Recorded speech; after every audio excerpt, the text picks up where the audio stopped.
Hola y bienvenidos a Módulo 2. Okay, so again, we have our overview video and then we have our sections of our reading and resources and then our assignments. So under the readings, we have so the textbook pages and some videos to watch. There's also something to listen to with people spelling their names. This is going to be similar to what's on the quiz. So you want to make sure you listen and see if you understand what they're spelling, because again, on the quiz, you're going to hear people spell. Okay, so then we have our assignments. So we have our second homework packet. Remember that for the homework packets, you have unlimited attempts. So just keep submitting until you get the grade that you want.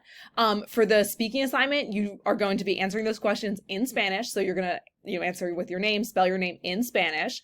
And then we have the quiz, which is going to be based on the things that are in the readings and resources. So all of these now are the things in Spanish, like the module 1 recordings were in English. Now we're in full Spanish mode. So again, everything's due by May 20th. Like I said in the overview video, everything has to be submitted by May 20th to establish your attendance in the course. That's a requirement from the registrar's office for every semester for online courses. You have to submit the first sets of assignments by a certain date in order to establish your attendance in the course. Otherwise, you're removed from the course by the registrar. So make sure we get those modules 1 and 2 items in, everything by May 20th. Let me know if you have any questions y nos vemos pronto. See you soon.